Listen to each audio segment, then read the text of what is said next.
जो तिरंगा झंडा जो तिरंगा झंडा है ना, ये महाभारत में जो मतलब कृष्ण के ऊपर जो भगवान का ध्वज है, तो वो हिंदुओं में क्या आता है? तिरंगा झंडा। तिरंगा झंडा है आज की गवर्नमेंट का। हाँ, और जो महाभारत में अर्जुन का रथ में जो लगा हुआ ध्वज है, अर्जुन का जो विराट क्या लगा हुआ है, विराट ध्वज है उसका नाम, ध्वज लगा, झंडा लगा हुआ है। हाँ, दोनों में फर्क क्या? वो ध्वज है, हनुमान दिखाया गया है, हनुमान की ध्वजा। क्या, किसकी ध्वजा? हनुमान की ध्वजा। हनुमान पार्ट किसका है? ब्रह्मा बाबा का पार्ट है। और ये दुनिया पुरानी दुनिया है या नई दुनिया है?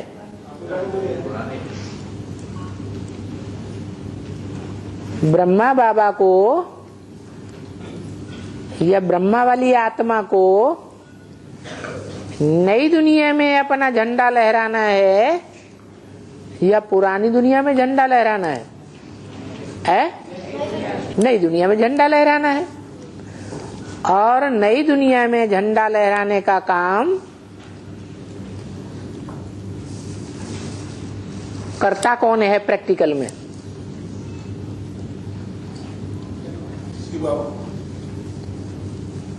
है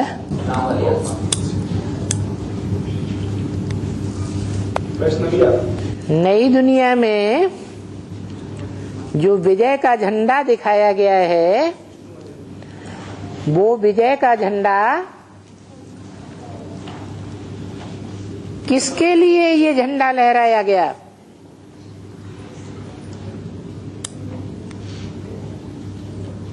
ज्यादा मेहनत किसने की है?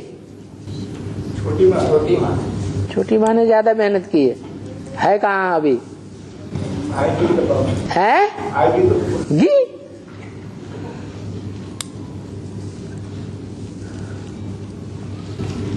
बाबा सबसे ज्यादा मेहनत तो राम वाली आत्मा ने कर रहे हैं। राम वाली आत्मा मेहनत करती है।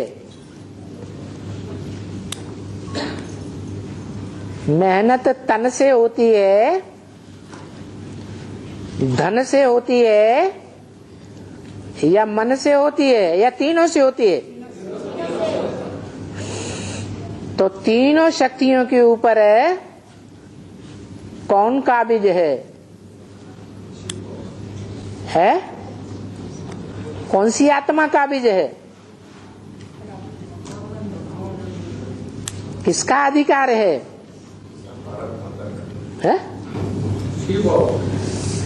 शिव का अधिकार है।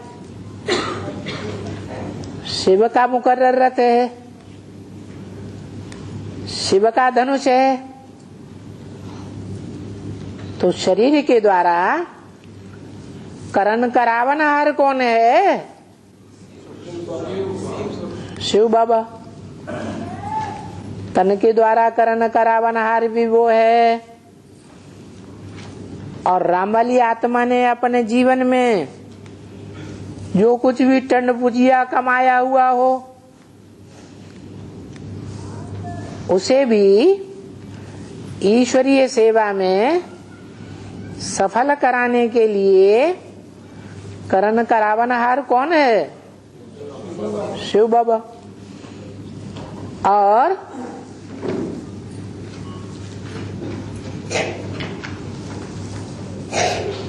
मनसा, मन बुद्धि। कलयुग के अंत में राम वाली आत्मा की मन बुद्धि तामसी, तमो प्रधान, चंचल है या स्थिरियम है? चंचल है। उसको भी स्थिरियम करने का करण करावनहार किसको कहें? शिव बाबा को। तो राम वाली आत्मा की कोई बढ़ाई है क्या? वैसे भी मुरली में बोला शंकर क्या करता है? कुछ भी नहीं। राज्य का नाम तो राम पर ही हैं? राज्य का नाम जो स्थापना करने आते हैं पाप, उस राज्य का नाम तो राम पर ही पड़ता है, राम राज्य। पुरुषार्थ को राजा ही कहा जाता है। पुरुषार्थ जब पूरा होता है तब राजा ही शुरू होगी, या पुरुषार्थ के टाइम पर राजा ही होती है? तो अभी तो पुरुषार्थ ही तो चल रहा है। शंकर याद में बैठा है, ये भी तो पुरुषार्थ है ना। तो राम वाली आत्मा की क्या बढ़ाई हुई? बाबा तो मुरली में बताए देते हैं, ब्रह्मा विष्णु शंकर की कोई बढ़ाई नहीं। बढ़ाई किसकी है? शिव बाबा की। अगर शिव बाबा दादा लेखराज ब्रह्मा में प्रवेश न किया हुआ होता तो मुरली जो निकली है, ब्रह्म वाक्य निकले हैं ब्रह्मा के मुख से, वो ब्रह्मा वाली आत्मा पहले किसी जन्म में सुनाई हो? नहीं। ब्रह्मा वाली आत्मा ने जो इस जन्म में सहन शक्ति धारण की, अति की सहन शक्ति, वो पहले किसी जन्म में धारण करके दिखाई है? तो करण का रावणहार कौन हुआ? शिव बाबा। तो रामकृष्ण की भी कोई बढ़ाई नहीं है, महिमा सिर्फ एक शिव बाबा की है। नहीं समझ में आया अभी भी क्या शिव बाबा की महिमा है? शिव बाबा का महिमा। बात क्या चल रही थी? सबसे ज्यादा मेहनत की बात है। हाँ, मेहनत भी करण का रावणहार कौन है सबसे जास्ती? शिव बाबा। तो जो ध्वज है, झंडा रथ के ऊपर लगाया गया, वो रथ के द्वारा भी काम कराने वाली आत्मा कौन सी है? शिव बाबा। शिव बाबा करता है या करता है? अकर्ता है।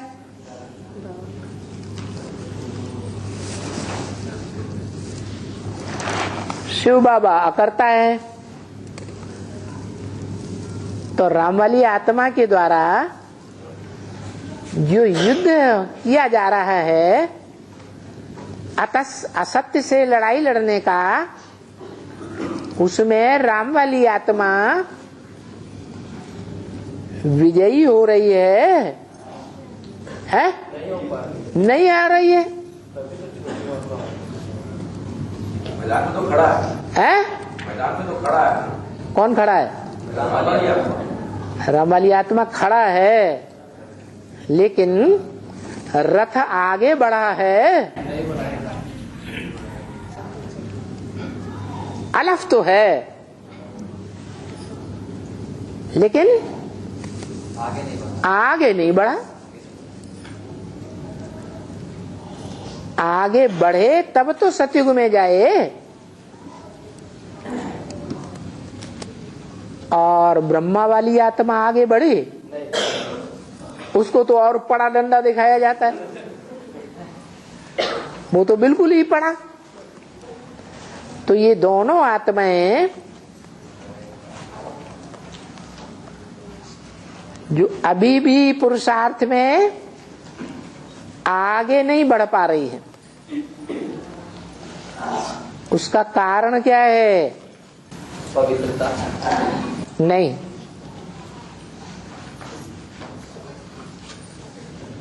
भोगी आत्माएं तो अपवित्र होती ही है। भोगी को क्या कहेंगे? अपवित्र होती है।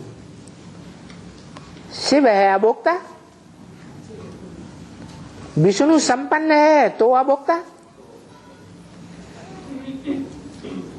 तो रामकृष्ण वाली आत्माएं विजय का झंडा नहीं लहरा पा रही हैं, विजयी नहीं बन पा रही हैं, इसका कोई कारण तो होना चाहिए है? हाँ, पुरुष चोला है। जो पुरुष चोला द्वापर कलयुग में इंद्रियों के द्वारा दुष्ट युद्ध और दुष्ट शासन करने वाला दुर्योधन और दुशासन साबित हो जाता है, उसको युधिष्ठिर कोई बनाएगा या नहीं बनाएगा? कौन बनाएगा? कब बनाएगा? 2018 में बना देगा। अरे कोई है कि नहीं बनाने वाला? कौन? तो अभी में और 2017-18 के बाद क्या अंतर होगा? पढ़ाई कंप्लीट है, पढ़ाई अभी कंप्लीट है, पुरुषार्थ कंप्लीट होगा 2028 की घड़ी भी आ जाएगी। वहां पुरुषार्थ क्यों कंप्लीट होगा? अभी क्यों नहीं कंप्लीट हो रहा है? हैं? समय जो दिया गया है कि बच्चों को माने समय पावरफुल हो गया, आत्मा तो कमजोर हो गई ना। यही कहेंगे कि चैतन्य आत्मा में उतनी ताकत नहीं है। जड़ ड्रामा, जड़ समय चक्र, उसमें ज्यादा ताकत है, जैसे बौद्ध लोग कहते हैं। ड्रामा को परिवर्तन करने के कोई तो निमित्त बनता है कि नहीं बनता है? तो कौन है निमित्त? भारत माता। भारत माता शिव शक्ति अवतार, वो परिवर्तन कर देती है। माने शिव को अवतरण लेने की जरूरत नहीं है। शिव जयंती फालतू मनाई जाती है। शिव की जय जयकार नहीं होनी चाहिए, मां की जय जयकार होनी चाहिए। और बाबा कहते हैं देवियों के पुजारी हैं रावण संप्रदाय। बाबा तो शिव बाबा तो कराते हैं, तो कोई निमित्त तो बनते हैं ना बाबा। जो भी निमित्त बनता है वो निमित्त बनने वाला 76 में भी निमित्त बना होगा ना। वहां ज्ञान के आधार पर निमित्त बना, ज्ञान को समझने और समझाने के आधार पर निमित्त बना।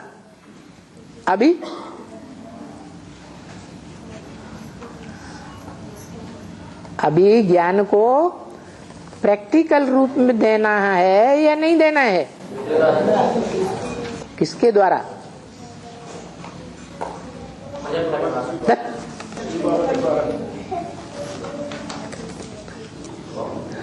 ब्रह्मा द्वारा स्थापना,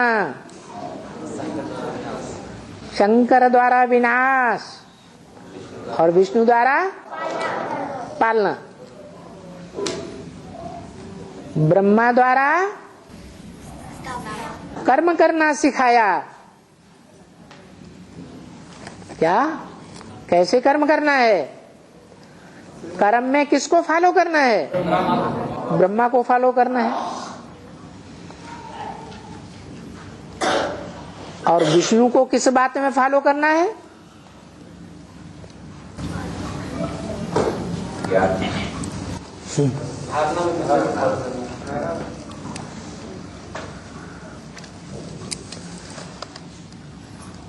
विष्णु है परिवर्तन शक्ति, ब्रह्मा है संकल्प शक्ति, मन है ना। कौन है? ब्रह्मा है मन, संकल्प विकल्प बहुत करते हैं, परिवर्तन कुछ भी हुआ नहीं। ऐसे ही समझने समझाने की शक्ति क्या है? बुद्धि, तीसरा नेत्र, जिसे शिव नेत्र कहा जाता है। तो वो शिव नेत्र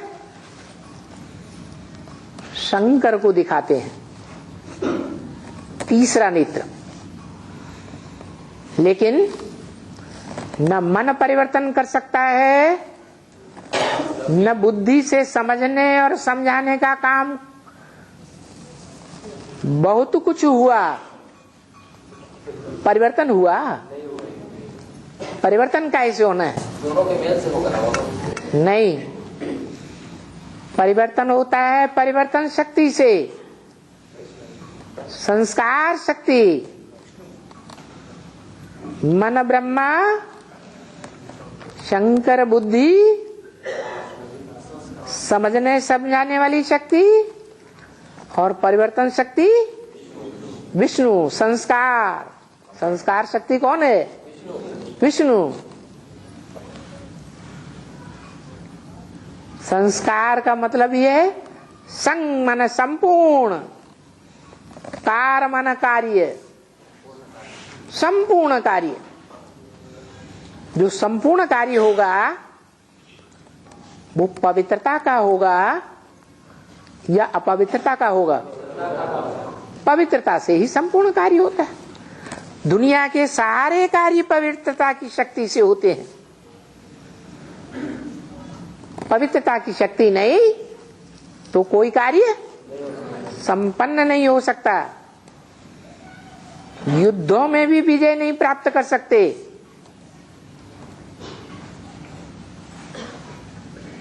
शास्त्रों में मिसाल मौजूद है। पवित्र शक्ति वृंदा जो तुलसी का अवतार कही जाती है, घर घर में पूजी जाती है। वो पवित्र माता ने जब तक जलंधर का साथ दिया तब तक जलंधर युद्ध में जीतता रहा। भगवान से भी लड़ाई लड़ने में जीतता रहा। और जब वो परिवर्तन शक्ति गायब हो गई, उसकी मुट्ठी से निकल गई, तो हार गया। तो ये परिवर्तन शक्ति का कमाल है। लेकिन ये परिवर्तन शक्ति किसी व्यक्ति की है या जो सदा व्यक्त है उसकी है?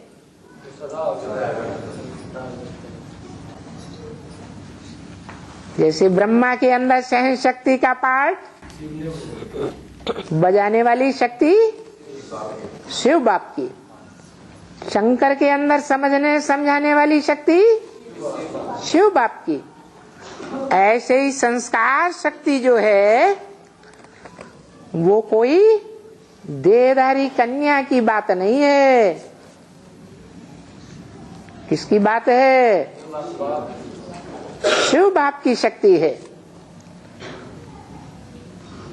अगर अव्वल नंबर की पार्वती में ये शक्ति हो तो पिछले 63 जन्म में वो शक्ति क्यों नहीं दिखाई? दिखाई। इससे साबित होता है कि शिव की तीनों मूर्तियां रचनाएं हैं, रचयिता नहीं। समर्थ है रचयिता बाप। वो बाप जब तक संसार में जैसे बच्चा प्रत्यक्ष होता है, जन्म लेता है, इसी तरह ब्राह्मणों की दुनिया में, बाहर की दुनिया में जब तक प्रत्यक्षता रूपी जन्म नहीं लेता, गर्भ महल में गुप्त पार्ट बजाय रहा है, तब तक कोई भी प्रकार की सिद्धि ब्राह्मणों को हासिल नहीं हो सकती। उस शिव प्रत्यक्ष रूप में जब संसार में प्रत्यक्ष होता है तो शिव एक के द्वारा प्रत्यक्ष होता है या शिव की आत्मा सो परमात्मा? कोई एक है जिसके द्वारा शिव शंकर के रूप में प्रत्यक्ष होता है, इसलिए उस एक का ही नाम शंकर शिव के साथ जोड़ा जाता है। कोई भी राक्षस का नाम नहीं जोड़ा जाता, कोई देवता का नाम नहीं जोड़ा जाता, कोई मनुष्य का नाम नहीं जोड़ा जाता। ऐसे नहीं कि शिवराम कहें,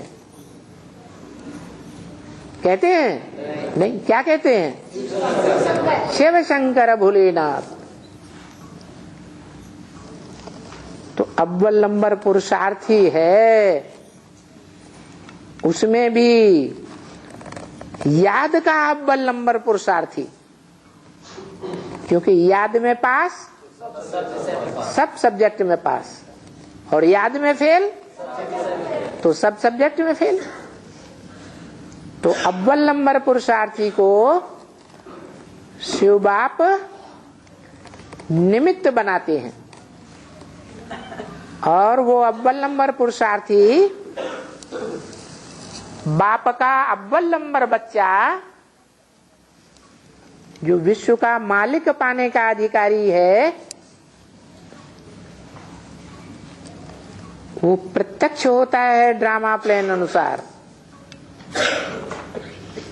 स्वयं नहीं,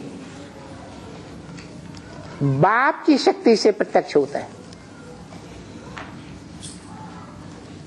बाप का विरुद्ध है कि मैं जब आता हूं तो 1 सेकंड में तुम्हारी राजधानी दक्क से स्थापन कर देता हूं। क्या? जब मैं आता हूँ तो 1 सेकंड में राजधानी होगी तब तो राजा की धारणा शक्ति आएगी, है?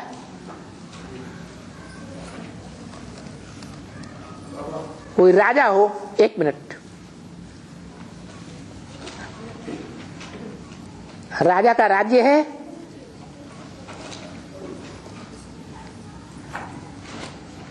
तब तो रानी होगी, राज्य ही नहीं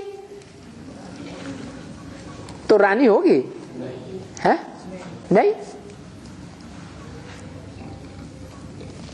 तो ये बात ठीक है कि बाबा ने बोला भारत माता शिव शक्ति अवतार अंत का यही नारा है। जब अंत होता है तो सूर्यवंशी राजाई और चंद्रवंशी राजाई दोनों मिलकर के एक हो जाते हैं, और दुनिया की जो ऊंचे से ऊंची राजाई है उसकी धारणा शक्ति भी प्रत्यक्ष हो जाती है। तो पहले रुद्रमाला का संगठन चाहिए या नहीं चाहिए? रुद्रमाला का राज्य चाहिए या नहीं चाहिए? चाहिए। ऐसा संगठन हो तो उस संगठन का जो मुखिया है उसकी धारणा शक्ति भी प्रत्यक्ष हो। लेकिन रुद्रमाला का संगठन का मुखिया कौन? राम वाली आत्मा को भी